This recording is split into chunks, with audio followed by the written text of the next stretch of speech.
I will turn it over to the FEMA Administrator, Criswell. The floor is yours. Thank you, Corrine. Good afternoon, everybody.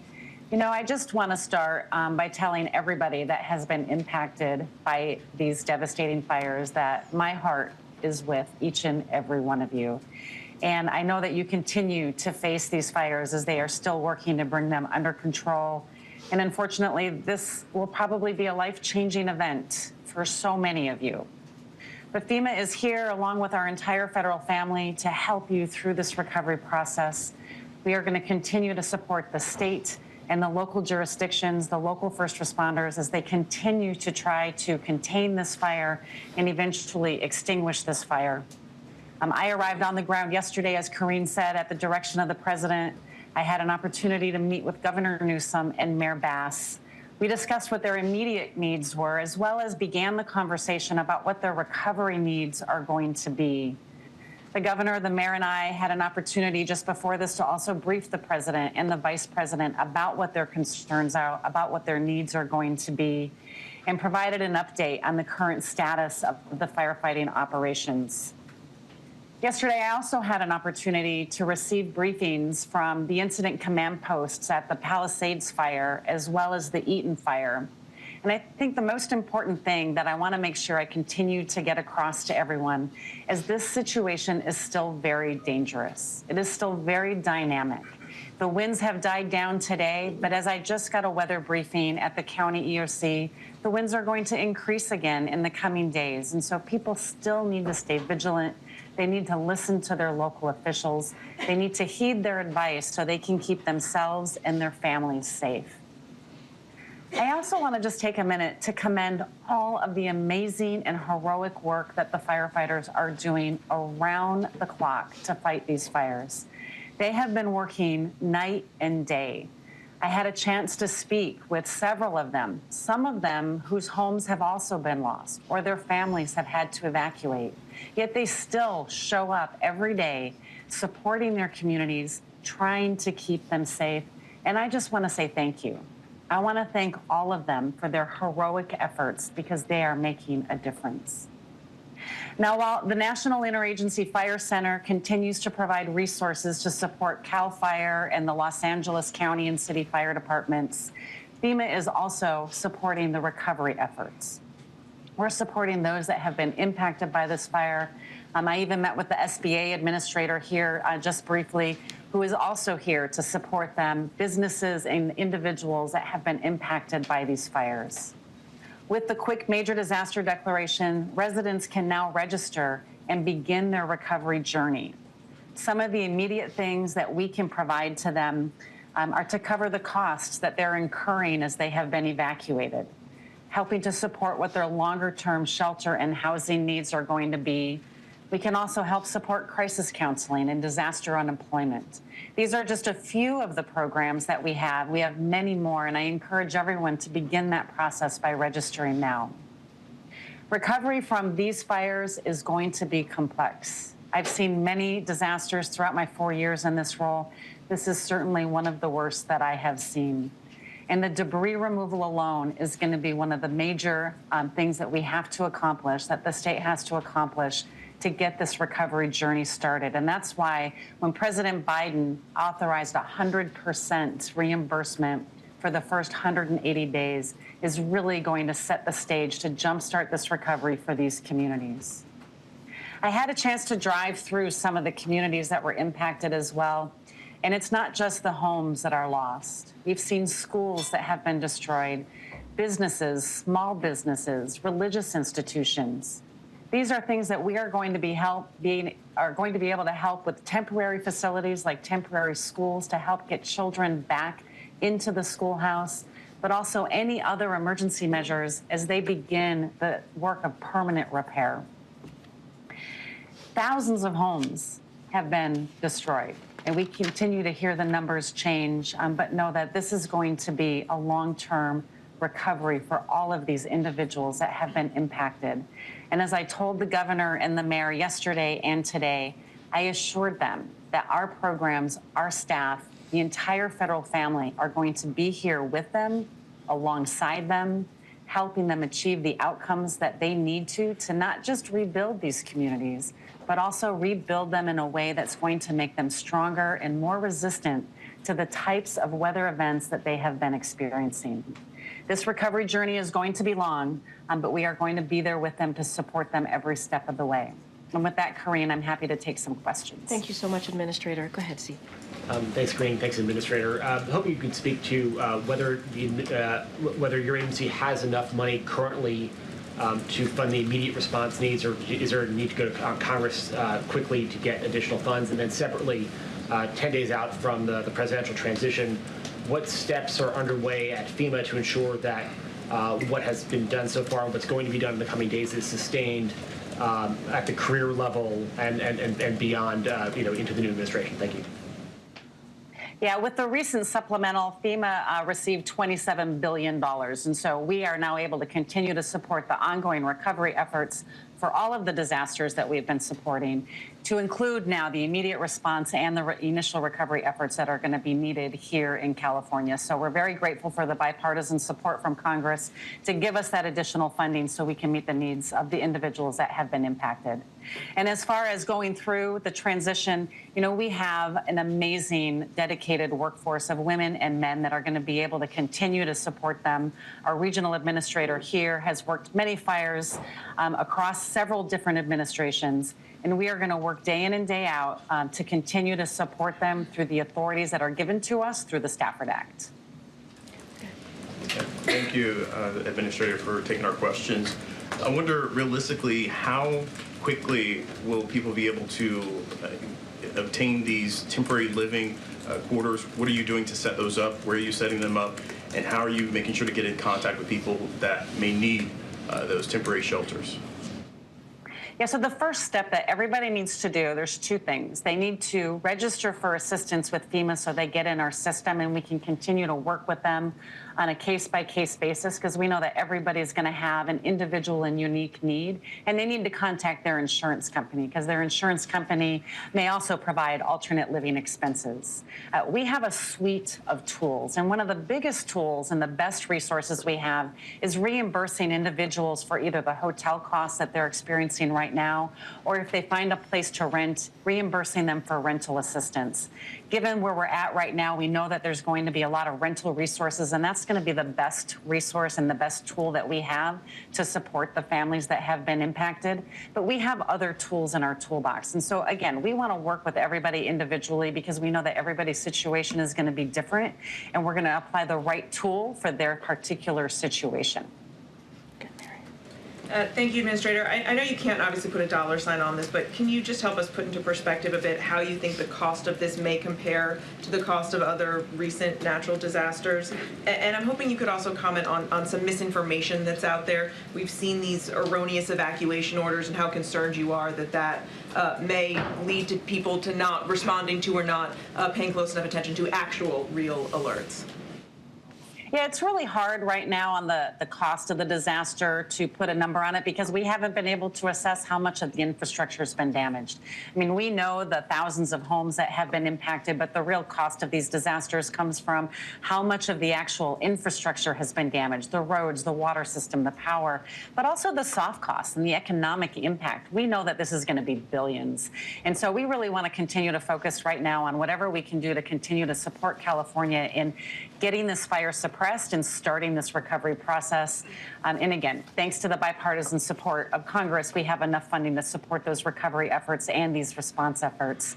And as far as the misinformation and the alert that went out, I mean, we want to make sure people are getting timely and accurate information. And I will defer to the county for the specifics on what they're doing as far as that alert, but know that it's part of our wireless emergency alert platform that FEMA offers to state and locals, and we are providing technical assistance to them to make sure we can help them understand what happened and ensure that it doesn't happen again, because we have to be able to send out accurate information so we can give people the right information and they know to believe it. Good job. Thanks, Green. Administrator, the President was referring in the Oval earlier and yesterday to, I guess, some misinformation about the fire hydrants. Can you just spell it out clearly? is there a water shortage? Is there an issue with water? And if not, what's the issue? Yeah, I mean, I would really defer to the city and the county for the specifics, but what I have been briefed is that it was an overload of the system, right? There were so many simultaneous fires that happened at once. There was multiple firefighting resources that were utilizing and using the water system to put out these fires, and it put a strain on the system. And it takes time for that system to then regenerate. But the specifics on it, I really just want to make sure that you talk with them. As we heard from, the Los Angeles City Fire Chief yesterday, they plan for this. They have other resources available with water tenders, and now we have the ability to fly the aircraft into these communities to help put that fire out. And so it really, you talk about the multiple simultaneous fires that started, and it just put a strain on the system from my understanding. Just one follow-up on the coordination with the incoming administration. Are you speaking to anyone yourself on the transition, and has the misinformation aspect come up in those discussions? So we have a whole team dedicated to be working with the transition team, and they're providing regular briefings to them on a daily basis. And so we're providing whatever information that they ask for. President Biden committed to 180 days of 100% match on recovery funds. Just technically, how is he able to commit to 6 months when he's only going to be in office for 10 more days? Is that locked in, or could that change if the next administration has a different idea? This is a practice that many administrations have utilized to help support the immediate needs in the response to one of these major catastrophic disasters. And what we want to be able to do is recognize the catastrophic impact of that. And the president has the authority through the statute, through law, to be able to commit this amount of funding to support the recovery efforts. I would hope that we look at this, as I think Corinne said earlier, that these are communities that have had a catastrophic impact, and that we want to make sure that we are doing everything we can as a federal family to support them on this recovery journey. The statute, the law, allows us to do exactly what we did and allows the president to make that determination, and this is what they need. They need this support in order to facilitate the recovery that's going to have to happen. And just a quick follow, does that mean that it can't be rolled back? I mean, I'm certain that, anybody can make a determination on if they want to do something or not, but this was done according to the statute, and I would think that the statute would say that this is the direction that needs to happen and that it shouldn't be rolled back. This is Arlette Sines with CNN. In your conversations with any of the local officials, have any of them expressed concerns about the possibility that that funding could be rolled back? Well, I think I've gotten the question from several people about what's going to happen over the transition. And the same thing that I've said to you is that we have dedicated career women and men that have been supporting disaster response for everywhere around the country, not just this administration, but the previous administration and every administration before that. And the actions that we have taken in this administration are no different than the types of declarations that have happened before. And I, want to assure them that the law, the Stafford Act, that gives us the authority to provide these declarations is one that has withstood since 1979, and we will continue to implement it as directed by the law. Kelly. Administrator Kelly O'Donnell from NBC. Do you have concerns about the inventory of available housing for people who've been displaced and for the length of time it would take for rebuilding? Obviously, it's going to be some time before you could even clear parcels that people may own or what have you. Do you see almost an extinction of some of these communities for a period of time? So we're going to work with the state to understand what the housing stock is, because as I said, one of the best resources that we have is our rental assistance, and we want to get people into that longer-term temporary situation as quickly as possible so they can continue on with their lives. We're going to have to do an assessment to see what the availability is, and then determine if we're going to need to bring in other tools to help support the ongoing housing requirement for these communities. But know that our goal is to keep people in these communities. We do not want them to move far from their communities. This is where they work. This is where their schools are. This is where their family, their religious institutions are. And so our goal is to find everything we can as close to their communities so they can keep the community part of them intact, right? The houses and the buildings might be gone, but the community stays, right? That community spirit will always be there. And so that is what our goal is, and that's what we'll work with the state and the county to achieve. Okay. In the back, go ahead.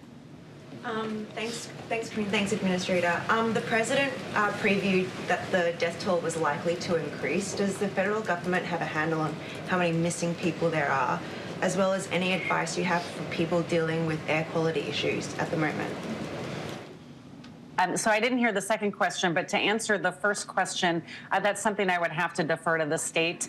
All of those numbers come from the coroner to determine the number of fatalities, and the number missing is something that they'll track. We're just going to continue to support them if they need resources to help with that. And then what was your second question? Just about advice that you would have for people dealing with air quality issues in the area? With their what issues? Air quality issues in the area. Oh, air quality. What's your Air quality advice to issues. folks on the Again, listening to your local officials, there's definitely air quality issues around the area. And, you know, the beauty of the wind dying down is that they can get better control over the fires, but it also doesn't blow the smoke out. And so there are definitely a lot of concerns from across the area here about what the air quality is going to look like. And so they need to make the decisions that's best for them. And I know that the departments of public health at both the county and the state are providing information and guidance, and I would have them listen to them for what the best resources are for them to protect themselves from the air quality impacts from these fires. Okay, we're going to wrap it up. Go ahead. Thanks, Corinne. Thank you, Administrator.